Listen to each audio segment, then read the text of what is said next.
In the words of Amy Winehouse, what kind of fuckery is this? What is this? What is this? Jealousy makes you nasty. It was a real ass thing. That's why Hanekir is a Popeye. Is a Popeye. We can't take this all the way seriously. Why are you crying over somebody's cat? Take it. House Abatli is fine. Keep it. I want to regard the ingredients that chicken Alfredo. Fine. That I am here applauding Hotep, Chris Breezy, Pasta, wa South Africa in the background. This is your doing. All my life I had to fight. And we applaud you for that. But when are you going to give up the fight? Because a lot of the time you're fighting alone. Uliwan. Hello, everybody, and welcome back to Rakadi's Views with me, Rakadi Watona. Welcome back for another review of Married at First Sight Mzansi. I am ready, guys, with my cup of. We don't do glass offs anymore, unfortunately, in Rakadi's life. But today, because I needed energy, I was so exhausted after watching this episode. Even though it was you, and I might regret it when I'm trying to sleep. Joko. We want a black tea, okay? Not some Earl Grey, not 5 roses, okay? Not sirloin tea, that like whatever some other fancy smash. How do I like black tea? Joko. I get it. Maybe it's also just because, maybe they're also just letting me know that they haven't had their fix for the day. But please, wherever you are, get your glass of, your cup of, and get ready to get into our next episode. I'd also like to take some time out to thank and welcome a couple of new subscribers, management from Sims Right. Hello, guys. Thank you so much. And welcome. I hope you're going to feel welcome here and share your thoughts and your opinions on the crazy mint that we are seeing. Guys, Married at First Sight is yan lapisa. Like yan lapisa. The very fact that I need to drink a caffeine tea after I have watched this episode and written my notes is just saying all. So please, God, can we all pray for the reunion on the horizon? I don't think I can take it anymore. Yo, I cannot. Okay, I cannot take it no more. Okay. New watchers, welcome to the channel. And if you are returning, please don't forget to hit the notification bell so that you know when I have uploaded new videos. And to subscribe if you haven't, guys. Okay. Please stop being like lurky people in the background who are watching and not subscribing. Come into the circle. We will make the circle bigger for you. Let's get okay, and everybody else here. Anyway, let's get into, oh gosh, episode 9, where we were just shown clearly how exactly, we used to say it as children, and it's a saying that's just become truer as we grow up, but definitely in this episode, that jealousy makes you nasty. Okay. Yeah. And Mungu, jealousy makes you nasty. It was a real ass thing. Okay, but let's get back into it. So this episode starts off, we're continuing with this retreat. Alleged, the mosquito guys, they have started. My bad. We start off at the retreat, and this exercise of this honesty box shit show basically continues. And then Palisa is asked if she thinks that Tebo is abusive. That's how we start the episode. Jesus, Batung. Wow, like no lube, like we're just gonna go in. Okay. Get it started. Palisa starts crying. She doesn't say anything. She's putting napkins over her eyes. From the chest and the diaphragm. Okay, is getting real. Even for me as a watcher, that question was just like, what? Who wrote that question? That is very direct, And I was very interested to actually see what Balisa's response was going to be to that. However, she didn't respond, and she said she doesn't have anything to say, but all she did was cry. Everybody was taken aback by the tears, because the tears do create an impression. There is an implication, um, that that question might have hit its mark, right? And as we go into the episode, they sort of unpack that a little bit more. Tepo takes this moment to excuse himself and he leaves the room. He goes into one of the cars, a production. Pastor X follows him into that car.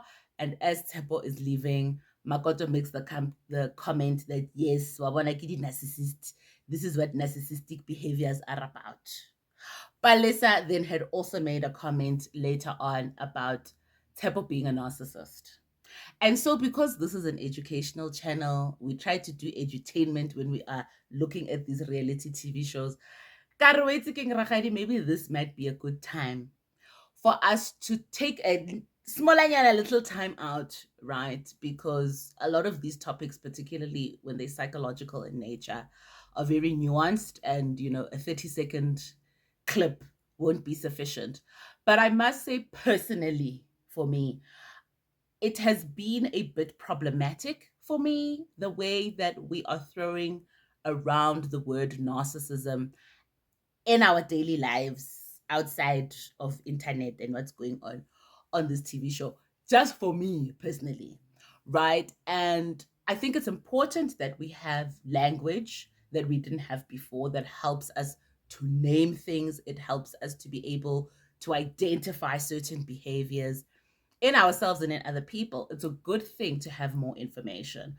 But I think the popularization of pop psychology is sometimes problematic. And for me, it is problematic in the way that narcissism, right, as a personality disorder, is just willy-nilly. We throw it out in the wind.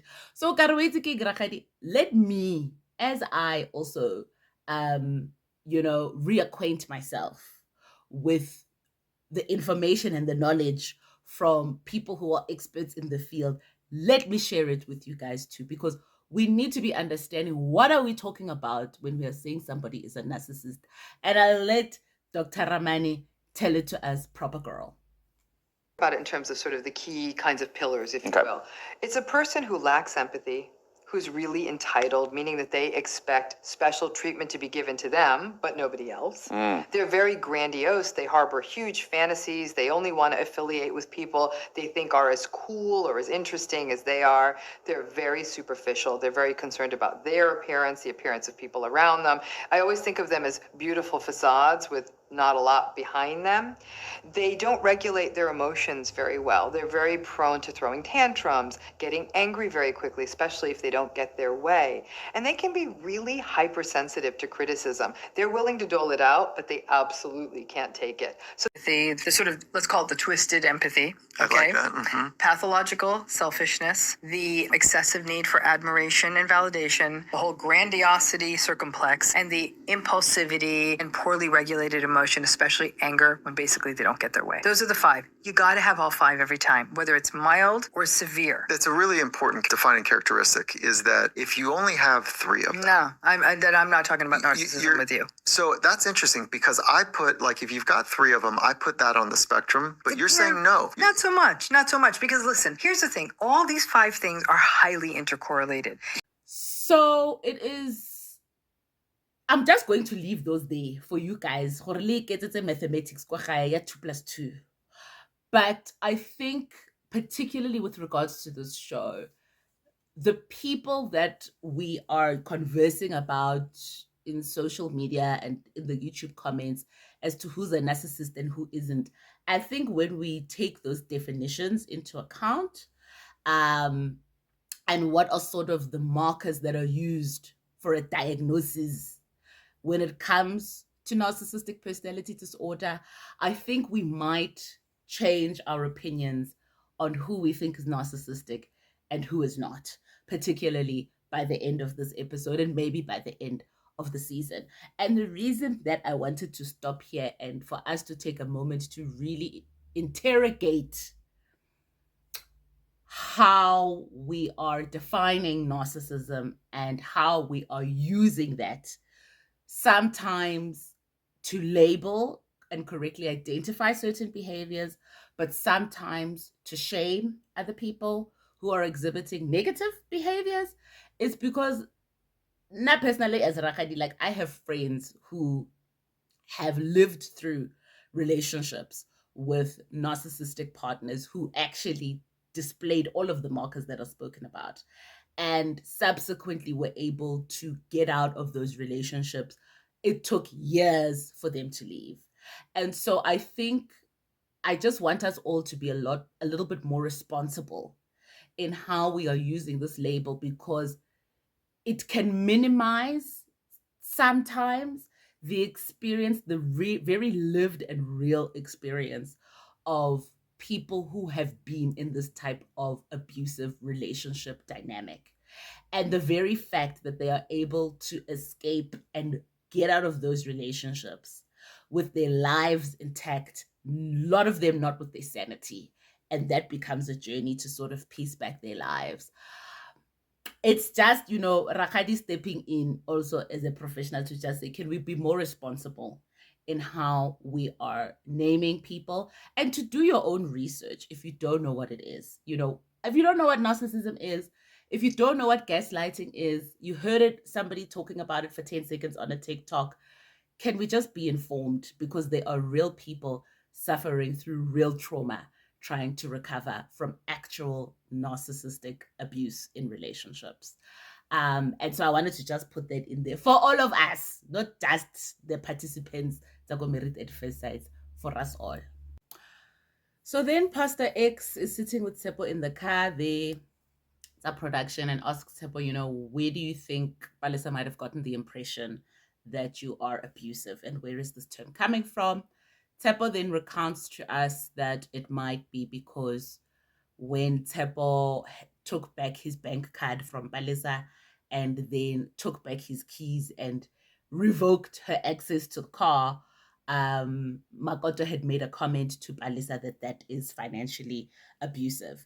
And so Tsepo is saying that if taking back my belongings that belong to me make me financially abusive, then so be it. In his eyes, he's always treated Palisa with care. Kar, yeah, which glasses are we looking back at these experiences with? Because I wouldn't say that what he said is an outright lie. Perhaps there have been moments of care because, to give her the card and the car is showing that you care.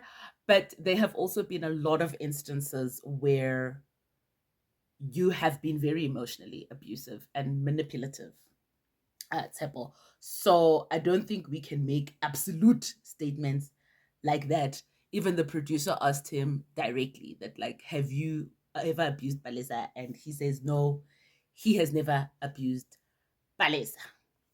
So while Tsepo is away from the group, they are continuing with this shit show of an honesty box exercise where, the issue of spouses sleeping outside of the house is brought up. And Palisa asks Bongani, because she went to Bongani and Portia initially when all of this happened, what is Bongani's opinion about what Tsepo did? And guys, can we just Bongani for president? For president, because as far as Rakadi is concerned, there is sense coming out of this man's mouth, and I'm here for it. Because Bongani was like, yes, you know what? Totally unacceptable that Tsepo didn't communicate. He should have done that. And the very fact that, he showed up at the door at 2:00 in the morning, and you showed me a video of, what his banging was sounding like. It even woke up Nkululeko. All of that behavior was totally unacceptable. However, Bongani Arpalesa, it also does not mean that you were correct in locking this man out of the house. God, thank you. Because You know, we were not there that night that all of this was going on. I don't know in Balisa's body and person mentally and emotionally the levels of safety that she does feel with Tepo. Maybe there are certain things that are happening behind the scenes that we don't see, that we don't hear. When she was talking about, Tepo sometimes gets in her face when Bongani was asking if she's ever felt, unsafe or something around Tepo. So I'm never going to deny her experience, particularly because we live in the country that we live in, which has just ridiculous femicide rates. So to me, logically, that would make sense, but I don't know the level of safety that she was feeling in that moment because at the end of the day, these are people who have also only known each other for a couple of weeks. And maybe at 2 o'clock in the morning, there's no camera crew anymore. I don't know if the cameras are switched off in the house. So she is the only person who can determine the level of safety that she was feeling. So even though for me, logically sitting at home, opening up for him and letting him sleep in the other room seemed like the logical decision to make. But I'm not there. I don't know how safe or unsafe she feels with this man. He was also drunk and he'd come home at 2:30 in the morning. What I think was not a smart thing to do and only put petrol on the flames, Balisa, was to not even communicate through the door, respond via a text, call him, even if you're going to cuss him out and tell him to go home, call him all sorts of dirty dogs coming in the middle of the night. That's fine. But it was the stonewalling, the silence that I'm not going to deal with this and I'm not going to talk about it. That doesn't help the situation. So if you want to say you didn't feel safe, that's your feeling. That is your experience. I'm not going to take that away from you. But you were also not correct in, I think, the way that you handled that situation from Rahadi's perspective. So I was there for Bongani coming through with this. Then Bongani also points out in his diary session that, like, it's very strange that Balisa always speaks freely about, the situations that are happening between her and Tepo and how she feels about things when he's not there. But when he's there, she keeps quiet. So I don't know if that's a symptom of emotional and verbal abuse in terms of how she now is acting and behaving in front of people. I do think that, and that might be actually a product, right, of the situation in that apartment between Balisa and Tepo, right? And her experience of things being abusive. Although she never said the word abusive, but from our observations, I think there is some emotional abuse that's happening there. Stonewalling, silent treatment, the bullying, the threats, the withholding of affection, all of that stuff, not conducive, and very negative behaviors. So I don't know about that, but Bongani was also saying it was interesting that, like, she speaks when he's not here. So, but on the other hand, Balisa has also, from my estimation, and I clocked it in the very beginning, that she's very image conscious and she is the queen of image control, even before they really got into that relationship. Like from honeymoon, I think episode 2 or 3, now I was just clocking her here. We are being sold a narrative and an image, and things are very curated. So I don't know between those options what's going on, but Bongani has clocked it. And Portia says in her diary entry also that, like, listen, none of us will ever know what happens between two people behind closed doors. There's his side, there's her side, and somewhere in the middle there is a truth, which is the truth. And then Balis has asked the question, quote unquote, without acting. How do you feel about Tepo now? Okay, you know what? Other people are clocking it. That, like, I think Palisa is giving us a performance for the most part. I think, yes, now that things are getting a bit more real and things are falling apart, and the image that she thinks she's so carefully curated of herself and of the status of her relationship with Tsepo is now crumbling. That, like, okay, we get to see glimpses of Palesa as a real person having real experiences with real emotions. But clearly, the other casts have also clocked it too, that, like, here is giving a performance, and that performance seems like it's slightly better than the performance Makoto's giving us. We'll get to her. Palesa denies acting. Hasn't been my experience, but okay. For me, she was acting harder than Nkululeko playing that sugar baby Go Rhythm City, an episode that I never saw. But I can tell you she was acting better than Nkululeko was Go Rhythm City. Okay, as a Ben 10. Ballet has been giving that performance. Okay, this is stepping into the spotlight. Okay. Anyway, she says for her it was all true. She says that she's the type of person who needs to feel safe in a space before she can open up. Whatever. Let me actually just get through a lot of this stuff because Tsatsepo Balesa also just exhausted me this episode. So then we get into the topic of Tepo allegedly calling Palesa ugly, and the other women are asked, what are their thoughts about that? And, everybody gives their opinion. Portia are ugly is an attitude. It's about your character. It says more about you than the person you're calling ugly. Makoto is like, if I was called ugly, I'd hit the roof. We know, girl. We know. But Bongani then gives us diary session where he says that in the conversation that Tepo and the guys had, Tepo never called Palesa ugly. So Tepo's story is that he had asked Palesa if she has to wear makeup like all the time, every day. And that somehow got turned into Tepo thinks Palesa is ugly without makeup. I remember when the girls were having that girls' night, where Palesa let rip on seeing Tepo Alelipuna in his body in the morning. That they had spoken about this a little bit. But also, I don't recall the conversation being that Tepo said she was ugly. I think it was even Makoto who brought it up and said that I think Tepo said something about Palisa not wearing makeup in the morning. But I don't remember in that girl's conversation ugly being brought up. I don't know. So now we have another question mark of he said, she said. We don't know what the truth is.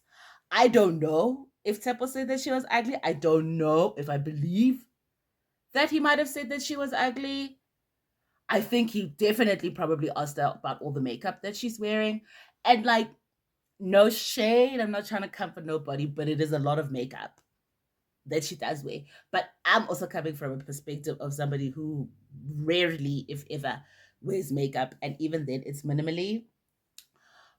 But I can also hold that as a woman, not even but, and I can also hold that as a woman.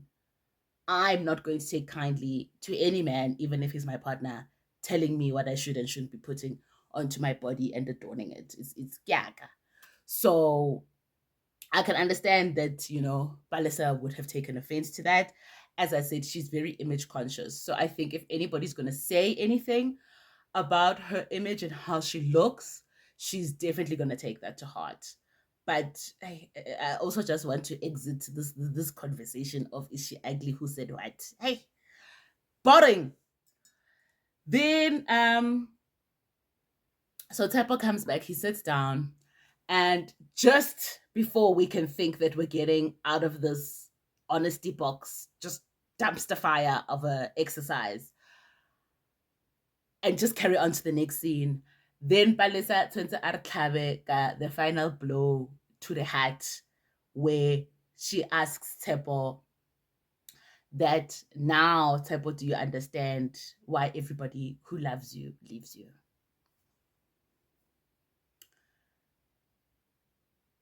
That was beyond a low blow. That was beyond a low blow. And unfortunately, this is where we can use this as an example because let's also all learn, guys. That's why I'm reviewing here, so we can learn. Ladies, When men are busy telling us that the reason they don't want to be vulnerable is because they don't want those vulnerabilities used against them later on, this is what they're talking about. This right here, Exhibit A. I get that you were mad, Palisa. We've all been there. We have all been waiting. Oh, sa. You don't even want to see this person who's sitting in front of you. Don't even want to see them. But this is a lesson for all of us to be careful of what we are saying in anger, in particular, because, when we are fighting, we're out there trying to cut each other to the white meat. And unfortunately, as Basadi, Orona Molomo is our biggest weapon. Maybe not all the women, but like certainly me and all the other women that I know. Okay, other petty women that I know. Molomo, yo. But I think actually most women that I know, yeah. We've got a mouth. We've got a mouth.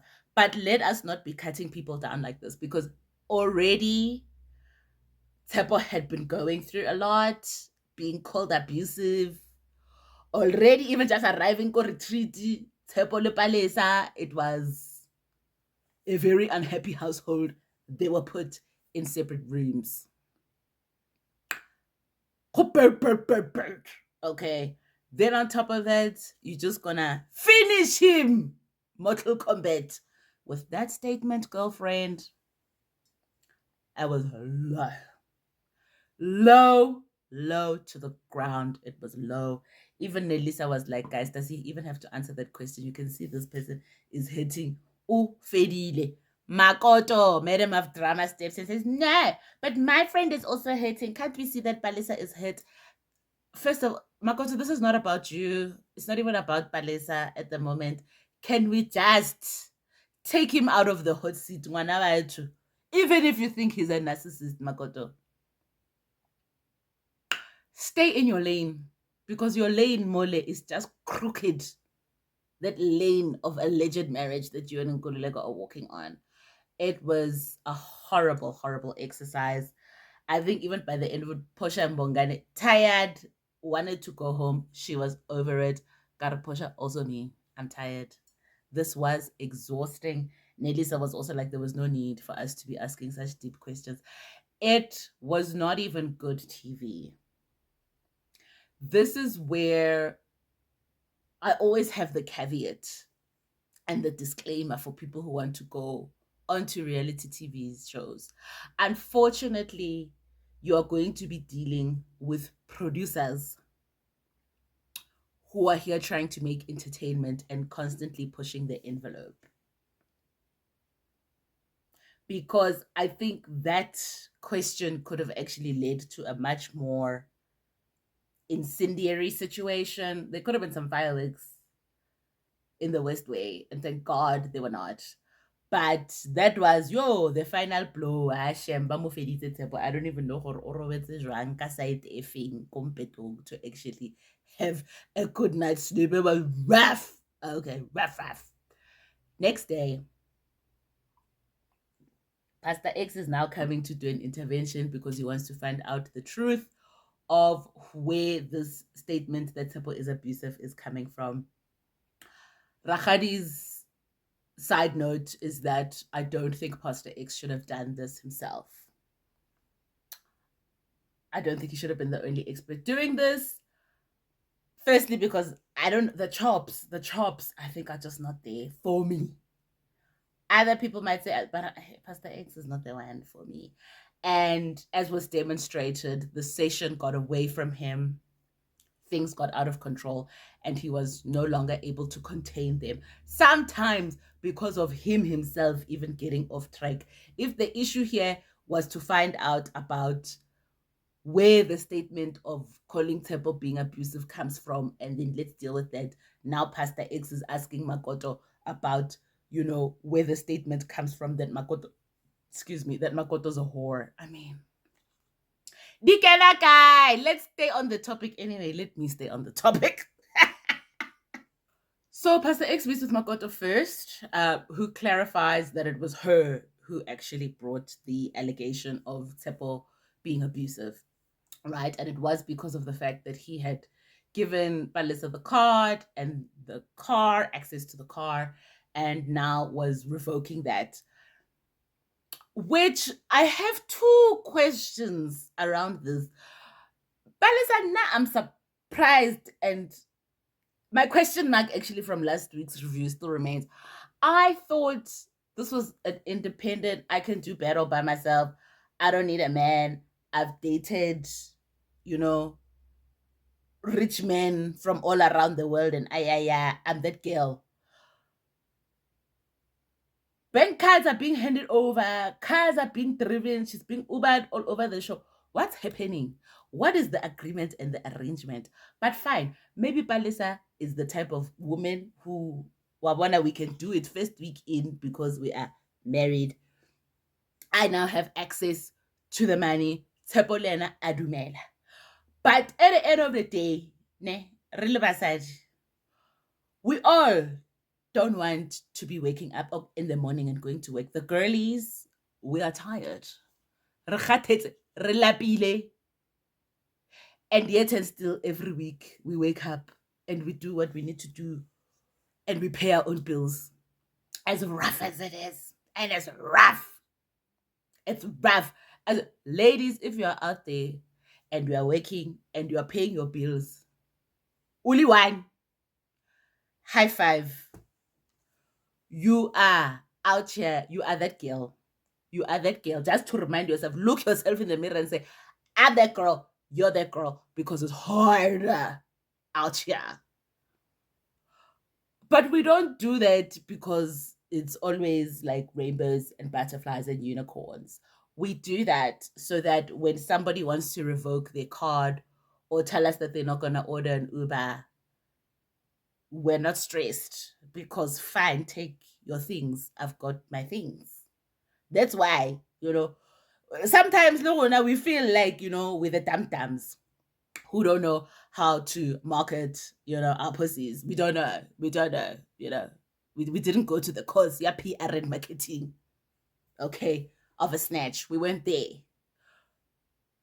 But at least, should things go belly up, should there be problems, should you meet somebody like Tsepo who wants to control you and control your behavior by giving you the things that you like when you're good and taking those same things when you're bad or when you're not acting in a way that he likes, you can just chuck up the deuces and keep it pushing.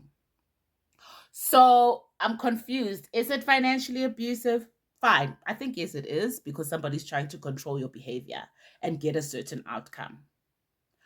But why are you allowing yourself to be in that position? Is question mark. And I know it's not a position that most women can even be in. Most women don't even have that privilege to be able to do that. They don't even have the access to be able to do that. They want to, but they might be limited for very many different reasons. So as a woman who has come here and purported herself and given us the image that I am that bitch and I can do all of these things, why are you crying over somebody's card? Take it. House Abatli is fine. Keep it. I want to regard the ingredients that chicken Alfredo. Fine. Papa when we'll still go to sleep with a full bed, with a full belly. Questions. Those are my questions. I don't know what's going on. So Palisa and Makoto, they are telling Pastor X and they're clarifying that like they have never used the word abusive. Makoto has pointed out certain behaviors to Palisa on Tsepo's part, but they're very clear and they are being very clear, now in the light of day, the next day, that like they did not use the word abuse. And Palisa says that, when she was asked the question, she didn't say yes or no. She cried, and for her, that was an honest reaction. And she wanted to honor herself, and she doesn't feel like she needs to explain her reaction to anybody. Which, did her reaction of crying instantly when she was asked that question insinuate or imply that there might have been abuse? Yes, possibly. But things were very fresh. These people are in the middle of a war. Palesa le Tshepo. Does she have to now sit here the next day with Pastor X and clarify whether she thinks Tshepo was abusive or not? I don't think so. I think that's my position. I don't think so. We're in a war here. EMP, okay, is what's happening here. Anyway, Tshepo then comes in, Makoto leaves. It's Tshepo and Palesa. Tsepo's like he's basically here to defend his reputation because a word like abuse, is a very strong word to use, and he doesn't want that attached to him and his name. And so that is why he's here for this conversation. He was told that he would be able to speak to the person who asked that question so that Tshepo can ask them where are they getting this stuff from? What is informing that question? So when Pastor X is going on with this conversation with Tshepo and Palesa, and Tshepo saying, no, I thought this conversation was about us finding out about what's happening with the abusive thing. Palesa then tells Tshepo to stop being a bully, and why does he need to know who came and made that statement? He should just sit and reflect with it. Why is Tshepo always being so controlling and trying to bully other people? And Tsepo's like, I'm not trying to bully someone. I'm trying to find out what's going on. Palesa then talks about, how Tshepo says, if you don't act a certain way, he's going to take this away. All of that is bullying. I think what was happening in that moment for me is that Palesa was conflating issues. So taking the stuff that had happened between her and Tshepo and how Tshepo does behave, which is in a controlling manner, but bringing that into this conversation. I think regardless of what we might think about Tshepo, whether he's narcissistic or not, whether you think he's emotionally and verbally abusive or not, I think any human person who had been called abusive by another person in that forum and in that format would want to know, like, where is this coming from? Particularly if you are a person who doesn't believe yourself to be abusive, which Tshepo tells us that he doesn't believe himself to be abusive. I don't know if I agree with that, but that's what he believes about himself. So I don't think there's anything wrong with wanting to find that out, because that is also a very big allegation to be making on a national platform like this. And so I think anybody would want the air cleared and to understand what is going on. Maybe there's things I'm not seeing, which I think Tshepo did say in one of his diary entries. They're like, listen, maybe there's things I don't see.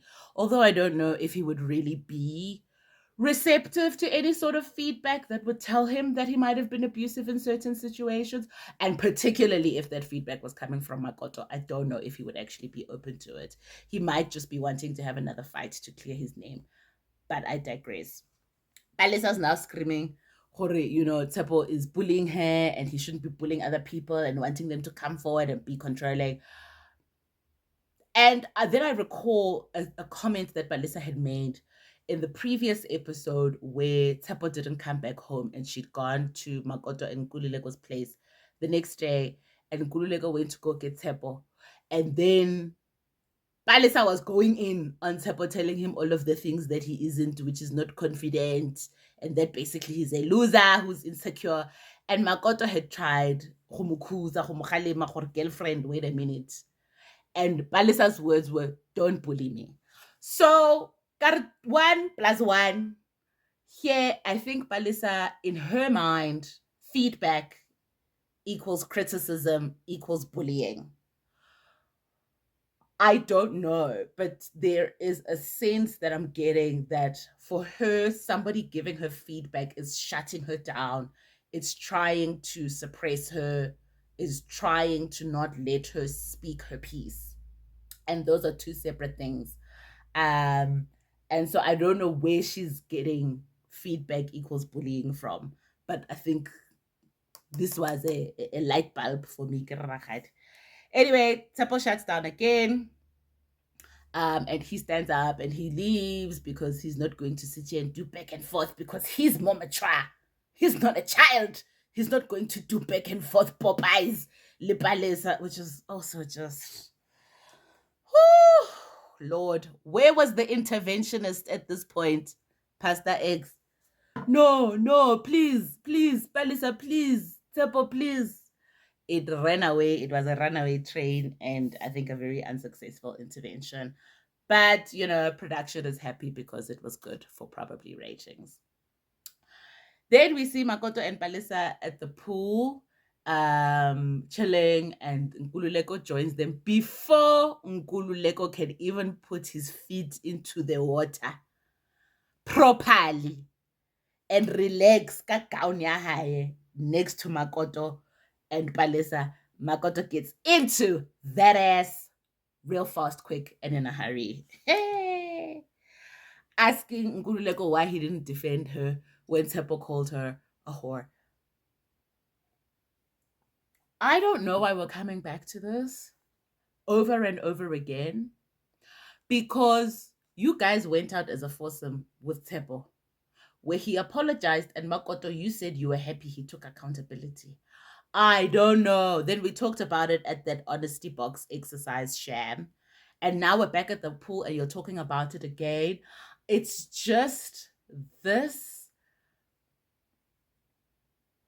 It's exhausting. It's so exhausting to be around this type of individual who we still can never really ascertain if she's doing this for the moment, for her popularity, to be some sort of TV superstar and have a platform, or if this really is just the way that you behave. Either way, I've had enough of just the drama. We can overdose on drama. Wait, I didn't know that a person could overdose on drama in the way that I've learned it now. Come on. Warhama. We are here. One more bite. Nkululeko doesn't even entertain her, which I think has been his strategy to stay alive.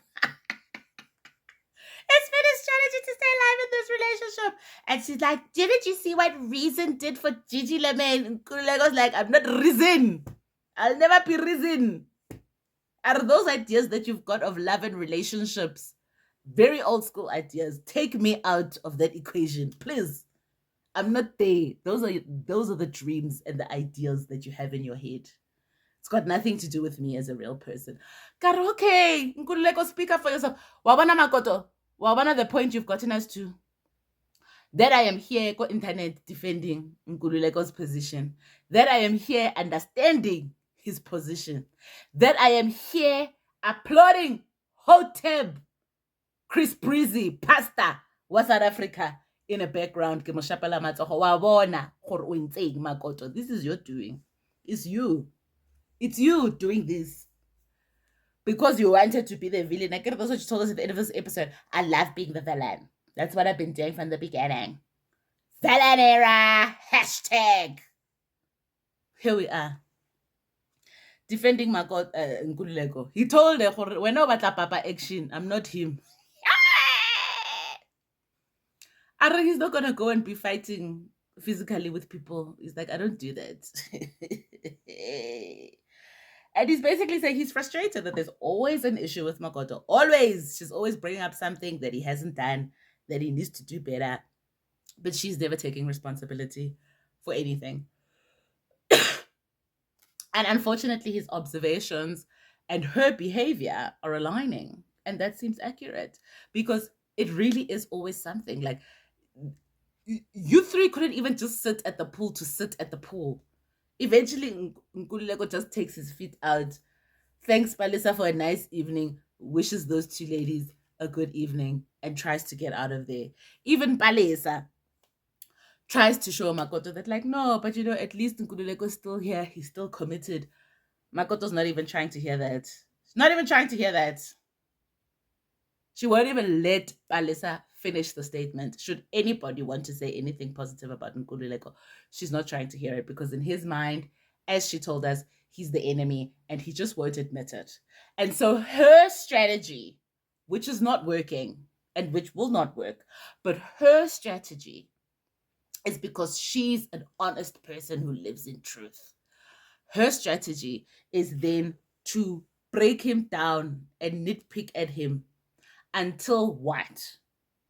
Until what? Like Scooby-Doo. Let's talk about Scooby-Doo. What? Then he'll be the villain who takes off the mask and finally admits that, yes, I am this villainous person that Makoto's been talking about behind the scenes, and that off camera I act differently. Is that what you think is going to happen, Makoto?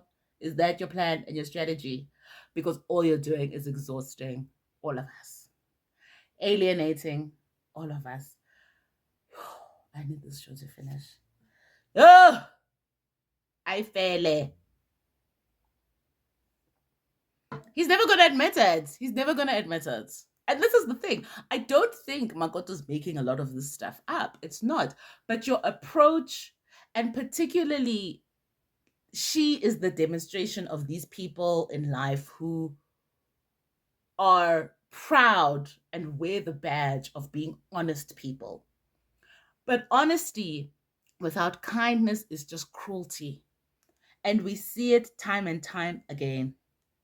We see it when the couple meet again for dinner and they're sitting at the dinner table. And Makoto now comes for Posha, for Bongani. So let's just skip to this awkward dinner at the dinner table. Start off with Nkululeko asking everybody, what have they learned? Nelisa, she's still a gone girl. She's saying, she's learned about the power of love. Okay. And all the things that love can do. That's where she's at. Makoto says she's learned that she can go to war for herself and she can fight for herself and she can stand up for herself. The question, my darling, is when are you going to give up the fight? When? Because you are in fight mode, you are activated, and anybody can get it. It's always a battlefield. I think that's Makoto's perspective from the way that I'm assessing it. Give or whatever. Fight, fight, fight. All my life I had to fight. And we applaud you for that. But when are you going to give up the fight? Because a lot of the time you're fighting alone. Only one. Looking a fool while you're doing that. Palisa then says what she learned. Oh, she says she doesn't even want to talk about what she learned about. She doesn't even want to sit next to Tsepo. She doesn't even want to hear what Tsepo has to say because he's just wasted her time on this entire experiment. And her time is money. Where is your time money? How is your time money? When you are crying, or somebody took a bank card and somebody blocked your access to the car. Which time is money where? Hey? Okay. You want us to believe this Dilulu. Okay, let's get on the train. Yeah, Dilulu with you. Because what fakery is this? In the words of Amy Winehouse, what kind of fuckery is this? What is this? What is this?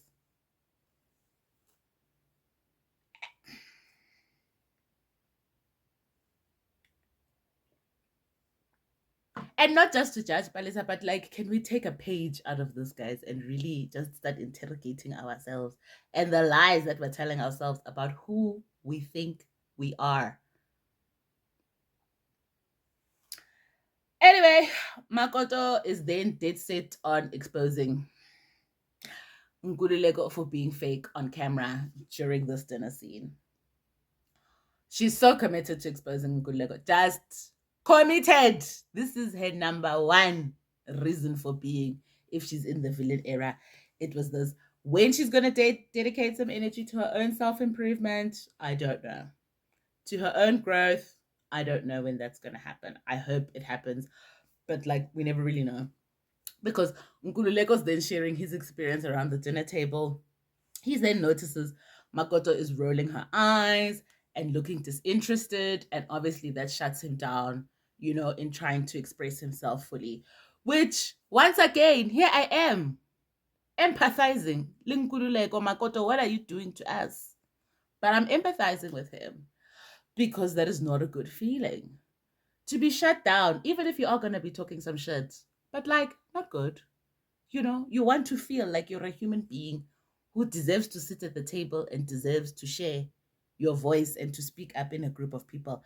Kari, you know what? This got me to thinking about the four horsemen of divorce or relationship breakup. So, just to share it, so it's brought to you by these two relationship experts who are called the Gottmans, so this Jewish couple, and they talk about the four horsemen of communication styles, right? And they say that if these sort of communication styles are present in a relationship, that is a precursor basically to its demise.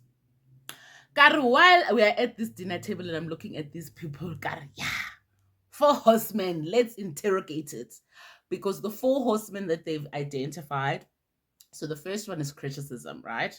And that's attacking your partner's character. So playing the man, not the ball. So breaking them down, instead of building them up. When we have issues, you're not addressing the issue, you're addressing the person and what it says about them, painting them in a negative light, breaking them down at every turn. That's the first, is criticism. Second horseman is defensiveness. So fishing for excuses or playing the innocent victim to back your partner off when you feel that you've been unjustly accused by them, right? So that defensiveness is signaling to your partner that I'm not actually really taking your concerns into consideration and I'm not taking them seriously. And I'm not going to take responsibility for my mistakes. I'm not going to address the issue that you're talking about.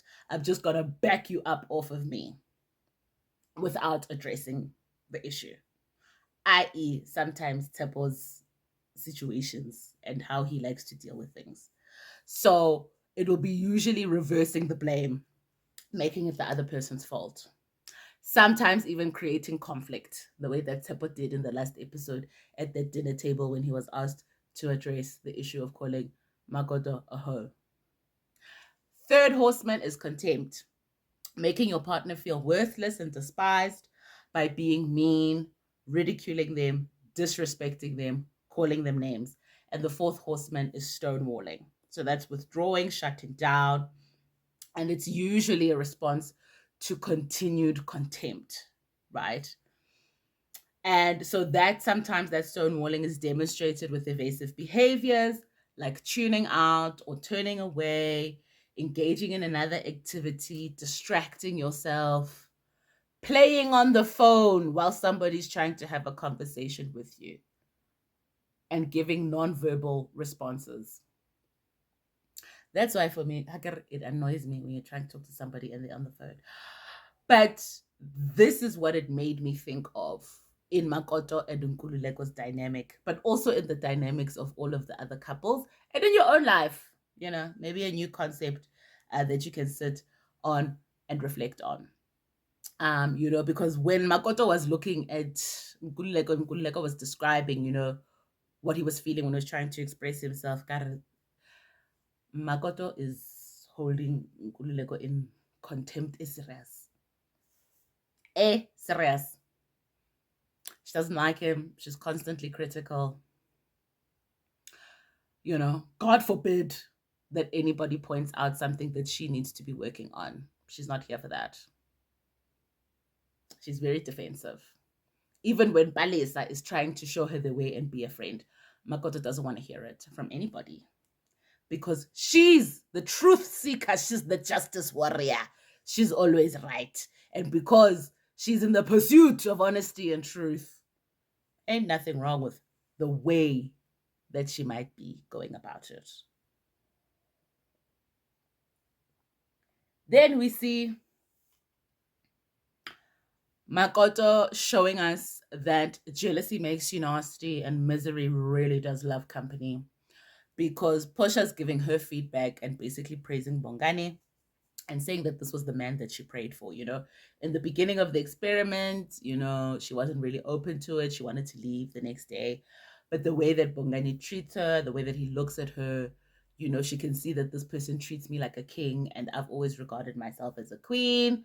And, she's found the person for her and she sees the character and she's appreciating that and loving it. Bongani. Makoto then, in her misery and her nastiness, asks Pusha when this changed because at the table with everybody, she says the last time you spoke to me, you said you couldn't even look at Bongani when he was naked. You said the sight of him disgusted you when he was naked. Pusha was like, I never said anything of the sort. And I believe Pusha because unfortunately, Makoto has shown us that she has no concern on what the impact of her statements have on other people. I think she is here for the moments. She is here for the spotlight. And Bongani clocked her nicely in his diary session. He even said, Makoto is looking for a moment. She is looking for the light. She's looking for her camera. And he said, I'm not going to give it to her. Because Bongani looked at her, at Makoto, and then looked away. Then Makoto's like, Bongani, why are you looking at me? What do you want? She was trying to goad him. She was trying to bait him into an argument.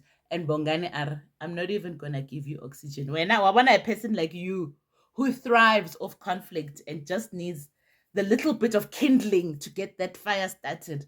I don't know. I'm going to starve this fire of oxygen before it even begins. He did not have any thing for her. God, yes, Bongani. For president, guys. For president. I know he was the MVP of this episode for me. So Portia then also tells us that Bongani has declared his love for her. And she's very happy about it. She says she's not there, but she cares very deeply for him. And yeah, I mean it was just another dinner that was just a shit show, and I think Makoto's misery just came to the party, to dance with everyone. And this is the thing about Makoto, right? Because I think taking in totality what we've seen of her so far, and also later on in this episode, so let's get to it. So after all of that happens, everybody leaves the retreat and they go back to the apartments and they're playing a game of paddle. So Makoto and Nelisa play paddle, but Lisa's like, let me step away because kuna li tension here that these people need to get out of their bodies and their systems. Let them play the paddle, right? So they both like shit talking each other, Nelisa and Makoto, while they're playing paddle or whatever. And then they all sit down to eat. So Portia and Bongani are the couple that's not there.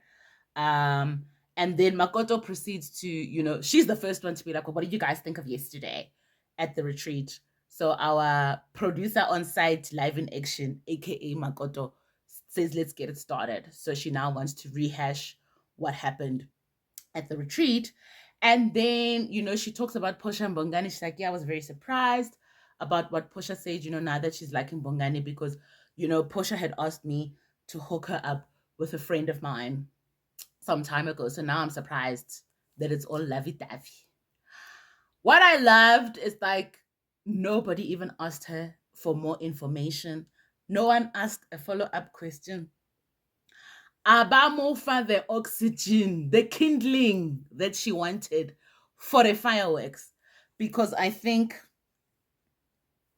anybody who's paying attention can see this as a transparent and pathetic attempt at relevance and at getting it started.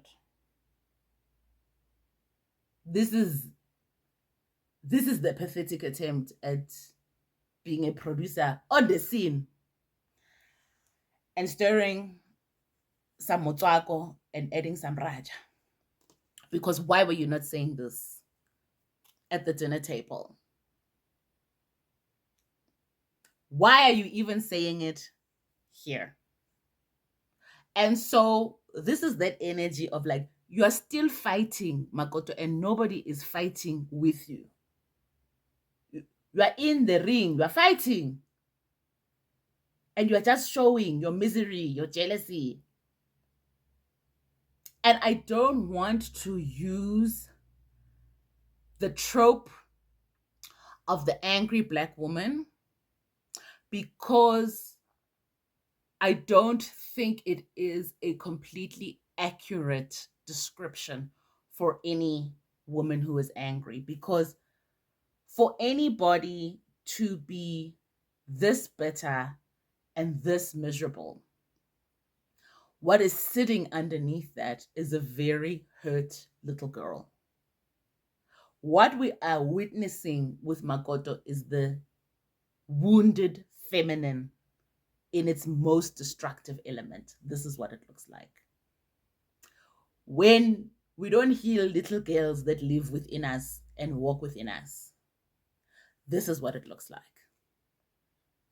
And I think most women have experienced it in relation to other women or in other women's circles, where it's like you don't understand, like the same way I think Nelisa's also experiencing it, that like you'll ask someone if they don't like you, they will sit in your face and say, no, I don't have a problem with you.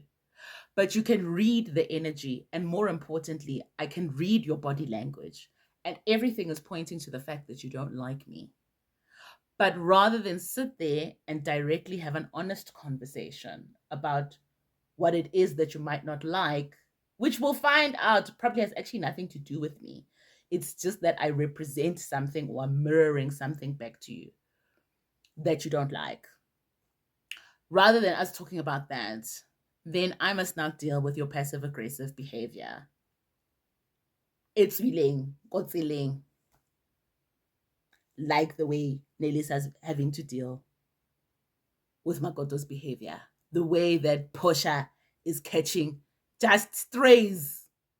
Libongani wabathu, because to talk about that man and say that Portia told you that his body disgusts her when he's naked, you have no regard or awareness for how you're making that man feel. Never mind the fact that you're saying something that I don't think was truly said. Yes, Portia spoke about the fact that she was not attracted to him, and her body was not, his body was doing nothing for her body.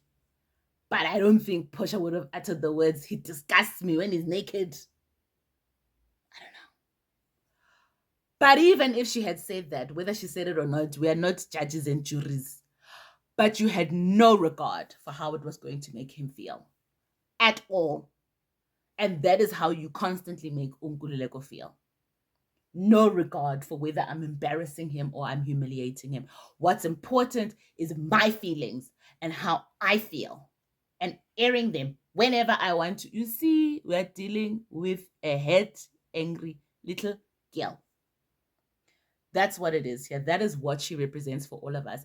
And unfortunately, it does become quite difficult in our daily lives, I think, to assimilate with people like this, to get to a point of understanding, because there is so much vitriol that they are spitting out into the world at all times that, number one, you don't even want to be around that negativity. Number two, it is exhausting and draining to be in the presence of this person. And number three, because they are fighting all the time, they are just wrapped in barbed wire. So should you even try to get close, to even want to come to a point of, let me try and understand, let me extend some compassion and grace, you're going to get cut, boo, to the white meat.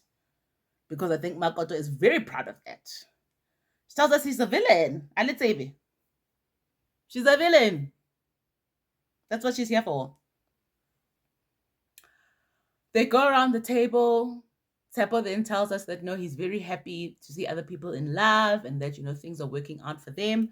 But for him, he is disappointed in himself and how he has behaved and how he's carried himself in this moment. And I think particularly with the way things have ended up between him and Palesa. And he talks about, how pride can take people to a very tough place that becomes very difficult to come out of and to come back from. Which, I mean, it wasn't entirely him owning it, because he was talking about it in the third person. But I think it was a start. And it was a door open, whether we believe what he's saying or not. But he did seem like he was at least very disappointed. And also, at some point, you get tired of fighting, guys. We don't even remember like who was right, who was wrong, what were we fighting about? Because I think these two people also like they just cut each other very deeply to the white meat. Things escalate so quickly that like we can't even track as the viewers. How did you get to this place because of this thing of Zamolata the ingredients after work?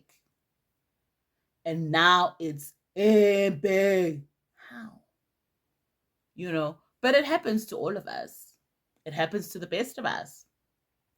That time when Sep was talking about his disappointment, Palisa Oko snake table because her time is money. I get. She doesn't have time for this. She doesn't want to hear what Sepa has to say. Then Palisa tries to compliment Nkululeko, and says that, even when things are rough between him and Makoto, he's still respectful, and he is still a gentleman, and goes to collect food for her and be kind to her and care for her, take care of her. Makoto shuts that down fast, quick, and in a hurry. Why? Because she's the main actor. She's not here for anybody else's truth and feedback. What are you talking about? This is the Makoto show. It's my moment to shine, girl. I'm trying to get a TV deal out of this. So you can't be sitting here talking about things like this that are contradictory to the narrative that I'm painting about what's happening in my situation. Lengululego. So she shuts that down, because fuck growth. She's not here for that. Here to make TV and to be a star. Okay. She doesn't want to hear anything from anybody. So Palisa even says, okay. She even decides to shut up and shut herself down because she can see that any feedback is not going to be well received here. Makoto, then we see her rolling her eyes once again when Nkululeko is giving his feedback, about the experience and that, you can't get all your blessings on the plate. There's things you have to work for.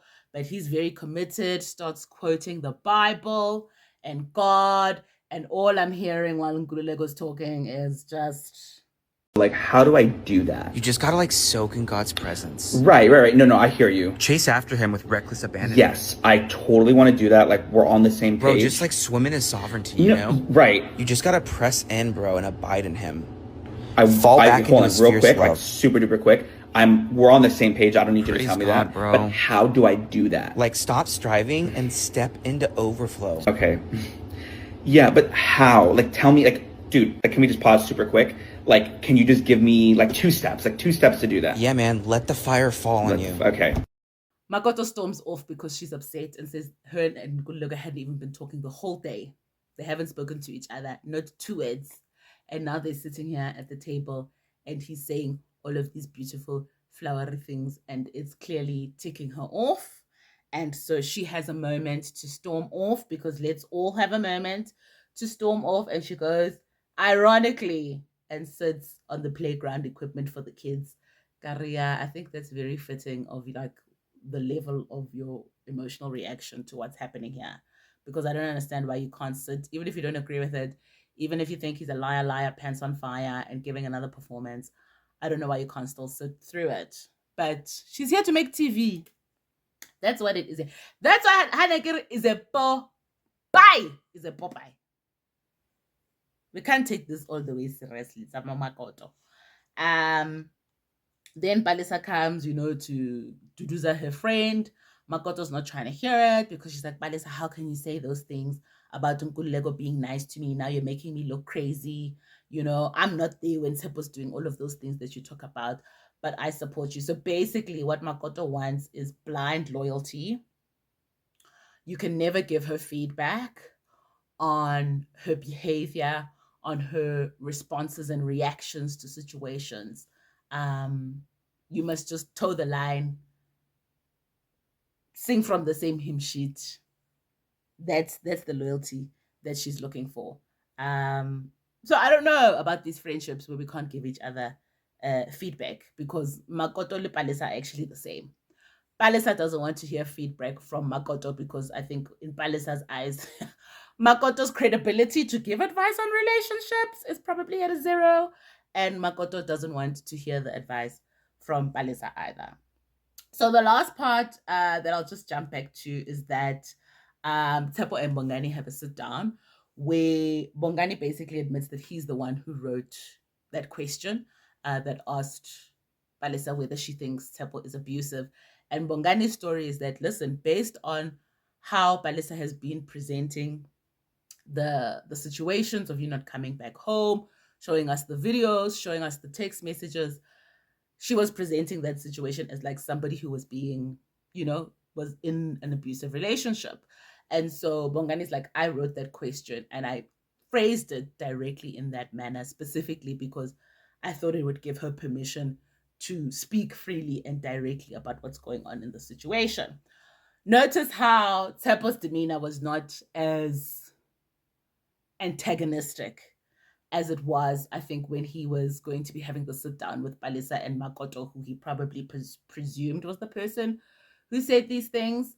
But now, because it's man to man, we can adjust, and pull back on the aggression with which we meet some of these sit downs. But fine. Tepo says he's disappointed in Bongani asking the question because based on the volatility of the situation, and that maybe he, as Tepo, needs education to understand what abuse is, because in his eyes, he hasn't been abusive. And I think he probably does need an education. I think a lot of us need an education when it comes to abuse, particularly when it's not physical abuse. Because the most sinister abuse, hey guys, Soul City, can we have Soul City back? Ma'am Lillian Dube, please, can you speak to the people, Kwako SAPC? Can we have a Soul City back? Because I think we do need an education for the nation, because there have been elements of abuse in terms of what we have seen on the screen and on this TV. I don't think that the abusive behaviors are only coming from Tepo in terms of the entire cast and what we've been seeing. But an education would be good for all of us. And basically, Tepo ends that conversation by saying, Bongani is the one who started the fire by asking that question, and he doesn't appreciate the damage that's being done to his reputation. And so because Bongani has started the fire, Bongani must tell him what to do to fix the situation. I don't think that was fully, completely genuine because the house was already on fire, Tepo, when you and Palisa got to this retreat. Yes, I think Bongani admits that he probably should have rephrased that question and used different language. But to blame him as the person who's put the nail in the coffin of your relationship, no. House was on fire already. Bongani utlisitse le planka on top of the fire. That was already raging and burning. But a lot was going on, guys. So that is the end of the review. And well done, and thank you if you made it to the end of the episode. I hope it was useful and educational. As I said, there's just a lot to unpack when we are looking at these people and then looking at ourselves.